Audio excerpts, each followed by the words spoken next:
Marcos capítulo 1, a partir do verso 14, diz assim: Depois de João ter sido preso, foi Jesus para a Galiléia, pregando o evangelho de Deus, dizendo: O tempo está cumprido e o reino de Deus está próximo. Arrependei-vos e crede no evangelho. Caminhando junto ao mar da Galiléia, viu os irmãos Simão e André, que lançavam a rede no mar, porque eram pescadores. Disse-lhes Jesus: Vinde após mim, e eu vos farei pescadores de homens. Então eles deixaram imediatamente as redes e o seguiram. Pouco mais adiante viu Tiago, filho de Zebedeu, e João, seu irmão, que estavam no barco consertando as redes. E logo os chamou, deixando eles no barco a seu pai Zebedeu com os seus empregados, e seguiram após Jesus. Aqui é o começo do ministério de Jesus, e é importante a gente entender qual era o teor da pregação de Jesus. Aqui diz que Jesus saiu pregando o evangelho, né? O evangelho de Deus, e anunciando que o reino de Deus estava próximo. Quando a gente, hoje, no século 21, pensa a respeito de Jesus pregando, a maioria das pessoas tem a ideia de que Jesus estava falando com os seus discípulos, falando sobre o amor, sobre a paz, sobre as boas obras, sobre a gente amar o nosso inimigo, sobre amar o próximo, dividir o que a gente tem com os pobres. Não é isso que as pessoas pensam? Que Jesus era um bom mestre, dando bons conselhos para a humanidade, para que a humanidade pudesse viver feliz para sempre. Essa é a ideia que as pessoas têm a respeito do que Jesus pregava. Jesus era um homem bom, um bom mestre, uma pessoa iluminada, que falava coisas boas, falava de amor, falava de paz para todo mundo. Mas o que o Evangelho de Marcos está falando para a gente é um pouquinho diferente. Jesus começa falando que o reino de Deus está próximo, e a gente vai ver o que isso significa. Mas a pregação de Jesus começa com arrependei-vos. Você já parou para pensar nisso? Jesus começa a pregar para as pessoas, falando para as pessoas: vocês são pecadores. Não tem nada a ver com essa imagem bonitinha de Jesus falando do bem, do amor, da paz. É lógico, é óbvio que a mensagem de Jesus traz todas essas coisas. Jesus falou sim de amor, falou da sua paz, a paz que excede todo entendimento. Ele falou que ele era a paz. Ele era a referência de amor para as pessoas. Ele era alguém que mostrava do que se tratava o reino de Deus. E é interessante porque existe um comentarista chamado David Guzik, que ele fala a respeito do reino de Deus, e eu vou ler para vocês aqui uma definição que ele traz do reino de Deus. Ele fala o seguinte: ele é um pastor comentarista bíblico, e ele diz o seguinte: ao contrário das expectativas da maioria das pessoas em sua época, Jesus trouxe um reino de amor, não de subjugação, da graça e não da lei, de humildade e não orgulho, para todos os homens e não apenas para os judeus, que seria recebido voluntariamente pelos homens, não imposto pela força. Veja, quando as pessoas ouviram Jesus falando que o reino de Deus havia chegado, o que o povo judeu tinha na cabeça? O que eles imaginavam? Eles estavam esperando o Messias, o Cristo, o rei que Deus havia de enviar, que seria da linhagem de Davi. Mas esse rei, na cabeça deles, iria tirar Israel da opressão romana, ia libertar Israel da opressão romana, ia estabelecer um reino físico de poder, ia colocar o povo de Israel sobre todos os povos. E Deus iria reinar através de Israel no mundo todo. Então, quando Jesus chega e entra em Jerusalém montado num jumentinho, não tem nada a ver com a imagem que esses homens tinham. Eles esperavam um rei poderoso que fosse acabar com o domínio de Israel, o domínio romano sobre Israel. E Jesus fala assim: o reino de Deus chegou. Quando ele fala que o reino de Deus chegou, ele está falando de uma coisa completamente diferente. O reino de Deus, quando chega um reino, novas regras começam a valer. O rei que vem que estabelece esse novo reino, estabelece novas maneiras da gente se relacionar uns com os outros e com o próprio rei. As leis do reino são alteradas, são mudadas, de forma que, por exemplo, Jesus estabelece o seguinte, que nesse reino, o modelo é a gente orar pelos nossos inimigos, não odiar os nossos inimigos. O modelo é a gente perdoar aqueles que nos ofendem, não pagar com a mesma moeda. Nesse reino, o maior é o que serve. E Jesus deu o exemplo, ele se esvaziou e ele servia. Ele que lavou os pés dos seus discípulos. Jesus falou que o maior é aquele que serve. Nesse reino, é repartindo que a gente multiplica. Nesse reino, os últimos é que serão os primeiros. Então, quando a gente ouve Jesus falando desse reino, a gente precisa entender que, ao contrário do que a gente muitas vezes espera, o reino de Deus tem as suas próprias regras e tem o seu próprio modelo. Muitas pessoas, quando pensam no reino de Deus, acham que vão entrar num lugar que simplesmente vai livrá-las do inferno. Eu quero fazer parte dessa religião bonita aí. É bonito isso aí. Todo mundo fala de paz, de amor, de alegria, Deus abençoa. E, de fato, essas coisas são verdadeiras. Mas as pessoas muitas vezes se aproximam desse reino simplesmente para fugir do inferno. Esquecem que nesse reino existe um rei. Jesus está falando assim, olha, o reino de Deus chegou e eu sou o Cristo, o rei, o enviado de Deus, o rei poderoso que tem poder sobre este reino. Então, as coisas vão funcionar nos meus moldes, no meu parâmetro.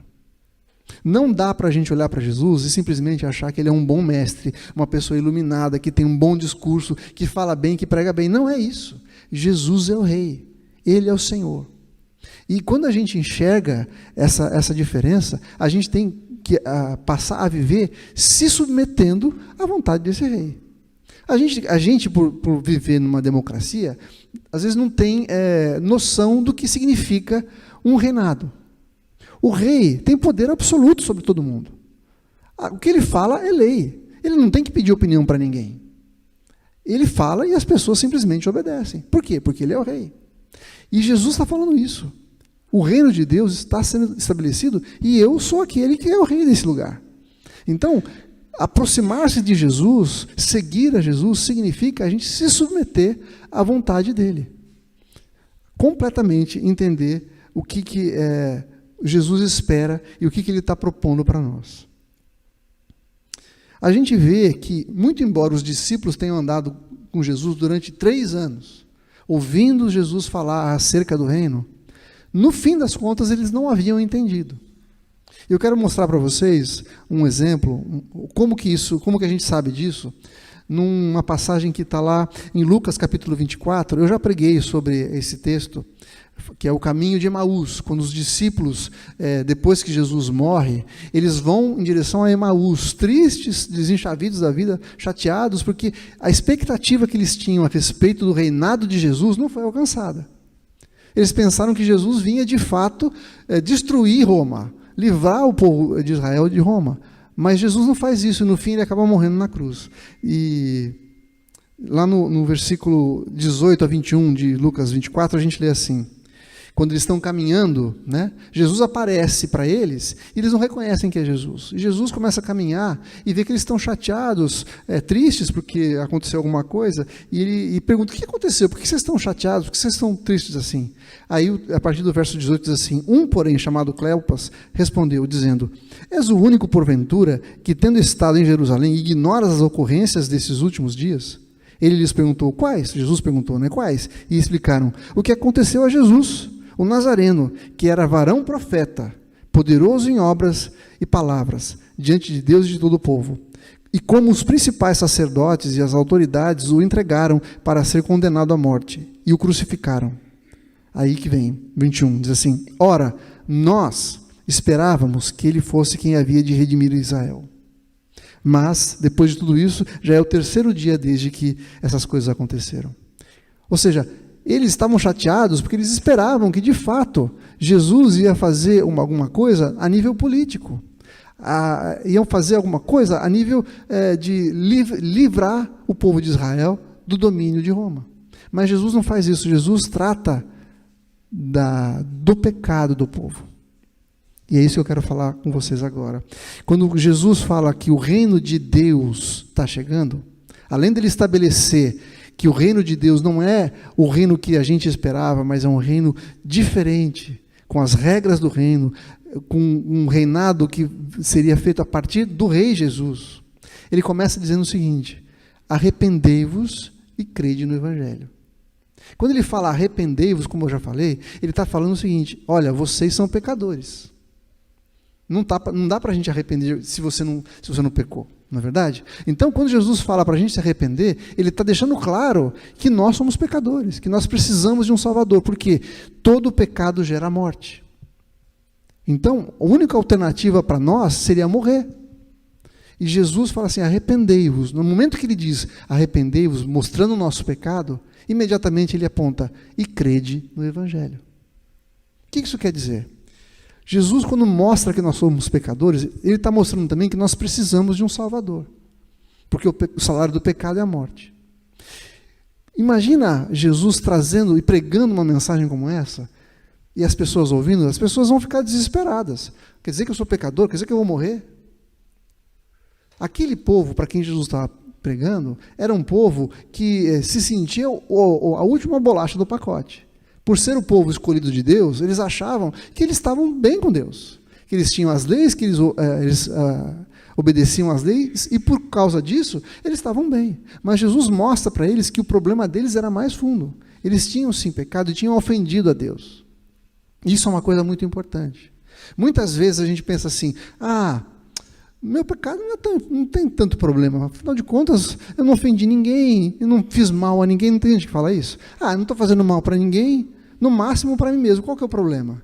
O problema é que o nosso pecado, independente de qual seja o pecado, ele ofende a Deus. Ofende a Deus. E no momento em que nós ofendemos a Deus, nós temos que pagar pelo preço dessa ofensa. E Jesus está falando aqui: mas crede no Evangelho. E aqui tem uma chave tão importante, gente. E aqui eu quero mostrar para você o seguinte: Evangelho é uma palavra que para nós significa alguma coisa religiosa, não é verdade? A gente pensa em Evangelho ligado a Jesus, não é isso? O Evangelho para a gente não é o que determina a nossa fé? Mas, na verdade, essa palavra já era usada pelo povo romano antes de Jesus nascer. Você sabia disso? Era uma palavra comum e que não tinha nada a ver com a religiosidade do povo. Eu vou mostrar para você. Existe uma inscrição chamada... Cadê aqui?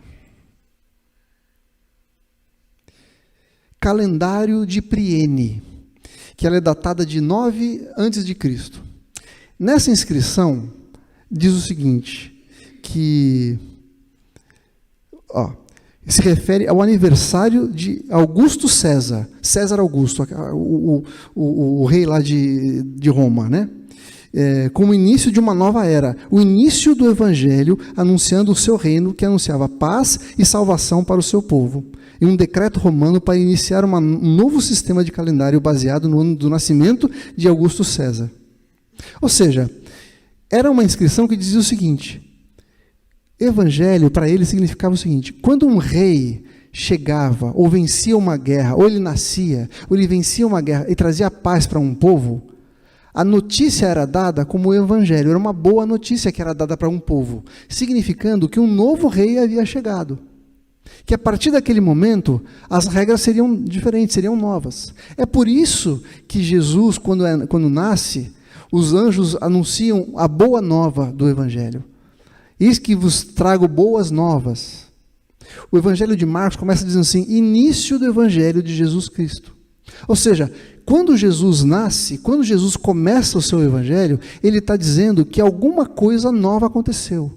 Na história daquele povo, houve uma mudança de reinado, houve uma mudança de leis.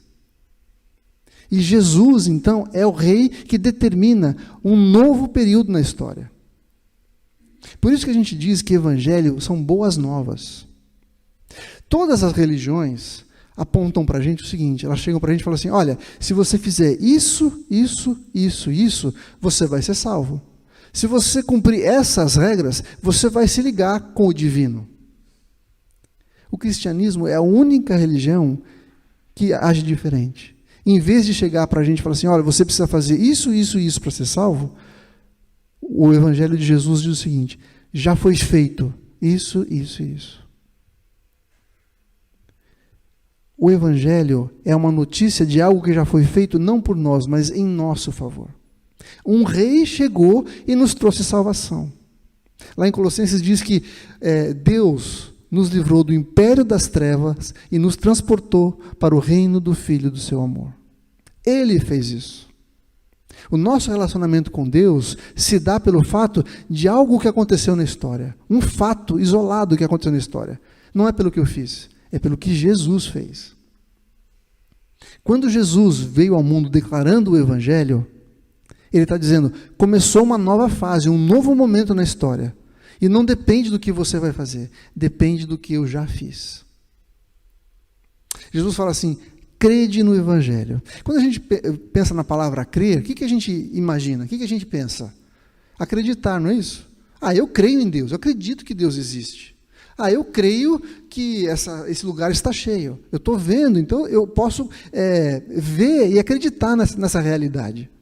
Eu creio na Bíblia, eu creio que o que ela fala é verdade. Agora, crer também tem um outro significado que muitas vezes a gente não assimila muito bem. Crer também significa confiar. Dá para entender a diferença? Eu posso acreditar numa coisa, mas não viver baseado naquela coisa. Eu vou trazer para vocês uma ilustração que talvez ajude a gente a entender bem isso. Imagina que tem um malabarista que vai atravessar de um prédio para o outro, a 30 metros de altura, numa corda bamba. Tá? Aí esse cara vai de um prédio para o outro e consegue atravessar numa boa. Aí todo mundo lá embaixo bate palma, feliz. Aí ele pergunta assim, vocês acreditam que eu consigo atravessar de novo? E as pessoas falam, você consegue, muito bem, parabéns, eu já vi que você fez, eu acredito que você vai fazer. Isso é crer. Isso é crer. Eles acreditam que ele vai fazer. Agora, confiar é o seguinte, o cara perguntar, quem vem nas minhas costas comigo? Ir nas costas daquele cara é você confiar. Quando Jesus fala, crede no Evangelho, não é simplesmente acreditem no Evangelho, coloquem a sua esperança, coloquem a sua vida no Evangelho. É como a gente vestir um paraquedas. Quando você salta de um avião com um paraquedas, você acredita naquele paraquedas, tá certo? Se aquele paraquedas não funcionar, você morre. A sua vida depende daquele paraquedas funcionar bem. O que Jesus está falando é exatamente isso. Confiem em mim, como vocês colocarão as suas vidas pulando de um paraquedas. É lógico que na época de Jesus não tinha paraquedas, mas é a mesma ideia. Crer no Evangelho é mais do que acreditar que é verdade. É viver baseado nessa verdade. É ter a sua vida dependendo dessa verdade acontecer em mim. E quando ele fala crer no Evangelho, ele está falando, não é para você crer na sua força de obedecer os mandamentos. Não é crer na possibilidade de você conseguir fazer o bem.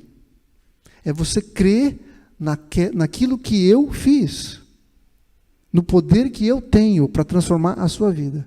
Jesus disse que o Evangelho está dentro de nós, que o reino de Deus está dentro de nós. O que a gente precisa fazer é crer que o Evangelho de Deus vai nos mudar de dentro para fora. Assim como esse povo, para quem Jesus estava falando, que esperava que Jesus trouxesse uma resposta política para o seu povo, muitas vezes hoje a gente tem a mesma expectativa. A gente ora para que Deus haja na nossa vida, na nossa nação, de uma maneira política. E me entenda bem, eu não tenho dúvidas que Deus é poderoso para agir. Agora, gente, eu espero que vocês saibam que a resposta para a nossa nação e para o mundo não está em nenhum partido político, não está numa pessoa, não está numa ideologia. A resposta para a nossa vida está no poder do Evangelho, na manifestação do reino de Deus que se dá dentro de nós, de dentro para fora. Nós precisamos sim, viver o Evangelho de forma que ele nos transforme de dentro para fora, e que alcance as pessoas e que influencie as pessoas de dentro para fora. Não adianta eu colocar uma pessoa no governo que não vai viver de acordo com o Evangelho. O que eu preciso fazer é influenciar a sociedade, a ponto de que essa sociedade escolha pessoas que de fato vivam o Evangelho. Gente, não existe alternativa. Não é uma ideologia que vai salvar as pessoas, a nossa nação, Hoje, a igreja abriu mão de bandeiras super importantes. A igreja é que tinha que se levantar para cuidar do necessitado, para cuidar do oprimido, para cuidar do pobre, para cuidar do desvalido. A igreja é que tinha que se levantar e proclamar essas verdades, porque isso faz parte do Evangelho de Jesus. O Evangelho do Reino de Deus é paz, justiça e alegria. Nós, como povo de Deus, igreja de Deus, tínhamos que ter nos levantado, e nós abrimos mão dessa prerrogativa de sermos sal da terra e luz do mundo, e proclamarmos o Evangelho, e proclamarmos diferença na nossa nação, no nosso povo, de cuidarmos daqueles que precisam, para outras ideologias. Outros se levantaram fazendo com essas bandeiras, que deveriam ser nossas. Na verdade, na história da igreja, a gente vê que muitas vezes a igreja foi aquele que cuidou do desvalido. Em épocas de guerra, em épocas de pandemias, de doenças, onde quando todo mundo ia embora e abandonava os doentes nas cidades, a igreja ia lá e cuidava dessas pessoas. E nós, como igreja, abrimos mão disso. Por quê? Porque não temos permitido que o Evangelho, que o reino de Deus que está dentro de nós, nos transforme de dentro para fora. O Senhor nos chamou para fazer diferença, para sermos aqueles que levantam essa bandeira de transformação da nossa cidade, do nosso país, da nossa sociedade, da nossa igreja. Quando Jesus fala, arrependei-vos, Ele está falando, mudem a sua mente. Arrepender não é simplesmente eu falar assim, puxa vida, eu comprei esse negócio, estou arrependido, gastei dinheiro à toa. Ou, eu chateei tal pessoa, estou arrependido. Não é um sentimento, e muitas vezes a gente vive só por sentimentos. Quando, na verdade, quando Jesus falou assim, arrependei-vos, Ele tinha uma imagem na cabeça que as pessoas entenderam imediatamente. Porque a palavra para arrependimento é mudança de mente. Não tem nada a ver com sentimento. Eu não preciso sentir para me arrepender. Eu tenho que mudar a minha mente, eu tenho que passar a agir diferente. Isso nos leva a pensar o seguinte, que muitas vezes a gente precisa ouvir a palavra de Jesus e de fato nos arrependermos, mudarmos a maneira como pensamos, mudarmos a maneira como agimos. Estar dentro do reino de Deus, fazer parte do reino de Deus, exige que a gente passe por um processo de arrependimento, de mudança de mente. Por isso que a transformação tem que vir de dentro para fora. O Senhor quer que a gente seja transformado na nossa mente. Depois ele fala, crede no Evangelho. Crer é confiar. Crer é colocar a sua esperança. Crer é apostar todas as fichas. É andar como se aquilo fosse de fato verdade. Crer é você orar por chuva e sair com um guarda-chuva. Sabe? Crer é a gente viver na expectativa daquilo que o Senhor vai fazer. Crendo, esperando Ele operar aquilo que nós pedimos para Ele e que está na sua palavra. E Jesus fala, crede no Evangelho. Creiam na boa notícia. Creiam no fato de que eu já fiz. Não depende de vocês. Porque quando depende da gente, uma hora a gente está bem, uma hora a gente não está bem. Uma hora a gente está fazendo tudo certinho, outra hora a gente pisa na bola. E a gente fica sempre nessa balança maluca. Será que eu estou bem na fita com Deus? Será que eu posso pedir agora? Não, agora eu não posso pedir nada para Deus porque eu pisei na bola. Já pensou se a gente tivesse que viver dessa forma? E Jesus está falando, crede no Evangelho, crede na boa notícia. Eu estabeleci um novo reino, uma nova maneira da gente se relacionar. É isso que Jesus está falando. E eu quero terminar essa palavra dizendo o seguinte, que Jesus, depois de falar isso, depois de Marcos relatar isso, ele fala que ele começa a chamar os seus discípulos.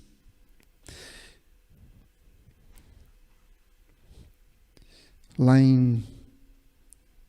no versículo, a partir do verso 16, ele diz assim, caminhando junto ao mar da Galileia, viu os irmãos Simão e André, que lançavam as redes ao mar, porque eram pescadores.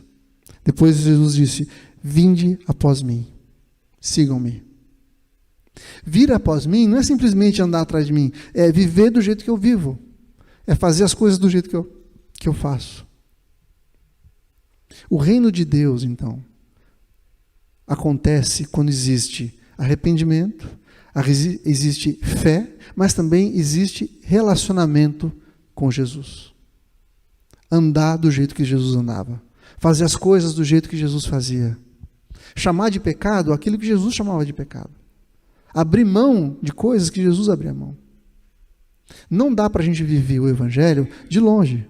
Não dá para a gente viver o Evangelho indo na igreja uma vez por semana só. Você quer dizer que eu tenho que ir todo dia? Não, não é isso. É você se lembrar do poder de Deus. É se lembrar do nosso relacionamento com Jesus todos os dias. É antes de fazer alguma coisa, é pensar, meu rei desse novo reino, como que eu tenho que fazer?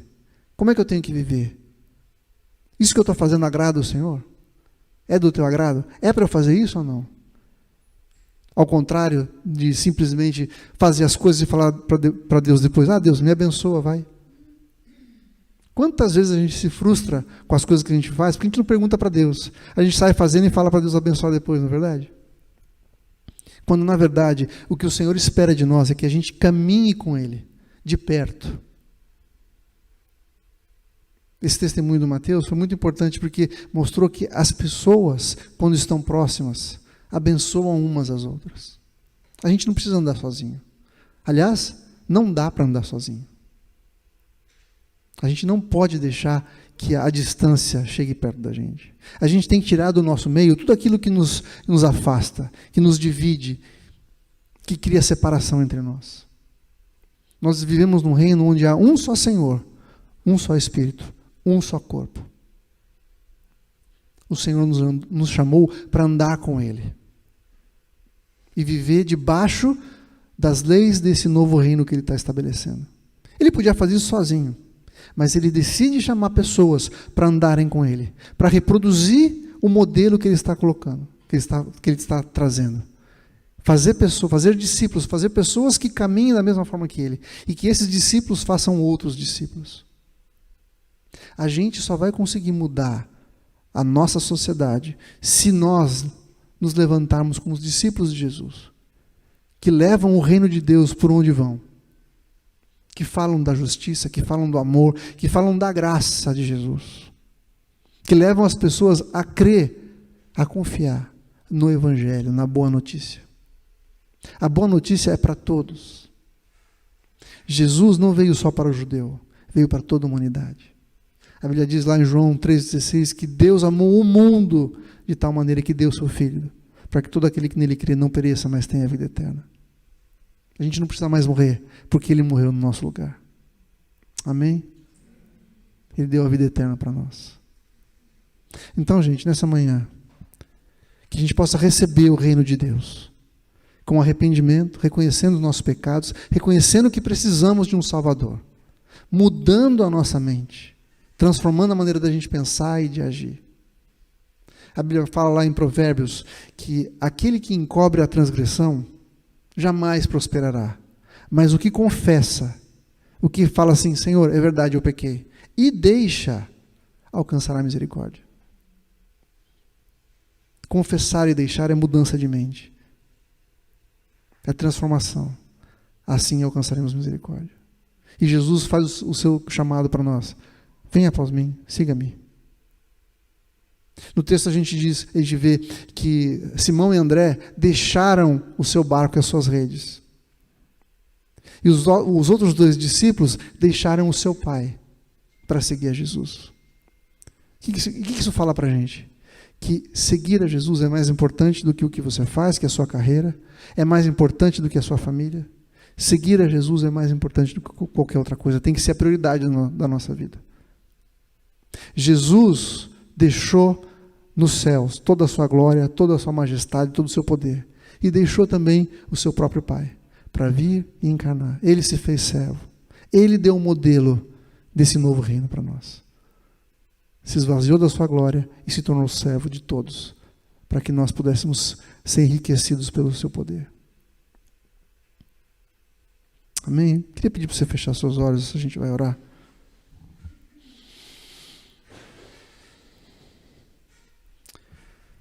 Senhor, nós queremos reconhecer que o Teu reino é um reino de justiça, de poder, de graça, de alegria, e que para a gente poder entrar nele, a gente precisa se arrepender e crer na boa notícia, no Evangelho de Jesus. O Evangelho que estabeleceu um novo marco na nossa história, que implantou, que determinou a chegada de um rei, que trouxe paz, que venceu os nossos inimigos, que nos livrou do cativeiro do pecado e nos transportou para o reino do Filho do seu amor. Nós louvamos o teu nome, Senhor, porque a nossa vida está escondida no Senhor. Obrigado porque o teu reino está dentro de nós. Obrigado porque temos o teu Santo Espírito em nós, que nos ajuda a sermos transformados, mudados de dentro para fora. Queremos seguir ao Senhor, Deus. Queremos ser transformados. Troca a nossa mente, transforma a nossa mente, Senhor. Tira de nós todo o pensamento maligno, tudo aquilo que é religiosidade, tudo aquilo que faz com que andemos dependendo da nossa força, do nosso braço, das nossas atitudes, quando na verdade podemos descansar no Evangelho de Jesus, na obra feita por Jesus. Obrigado porque o Evangelho não é um conselho, mas é uma notícia de algo que já aconteceu, já está determinado. Nosso status foi transformado, foi mudado no momento em que recebemos o Senhor pela fé. Deus, o Senhor sabe a vida de cada um, o momento de cada um, como cada um está aqui com relação ao Senhor. Talvez tenham pessoas hoje aqui, Deus, que precisem entrar no reino através do arrependimento, através da fé. Outros precisam renovar com o Senhor o compromisso de seguir o Senhor de perto. Espírito Santo, é o Senhor quem tem o poder para convencer, para traduzir no fundo do coração da gente a tua palavra, de forma que ela possa encontrar em nós aquilo que precisa ser mudado e transformado. Só o Senhor conhece o coração de cada um e pode falar as verdades que cada um precisa ouvir. Por isso eu peço ao Espírito Santo que o Senhor toque a vida de cada um nessa manhã, de forma que nós saiamos daqui encorajados, mas transformados, arrependidos, porém crentes no Evangelho, não desesperados por causa do nosso pecado, mas felizes e gratos por causa da tua graça. Senhor, toca a nossa vida e nos transforma, Senhor. Eu te peço em nome de Jesus, para a glória do teu nome, Senhor. Nós te agradecemos. Amém. Amém.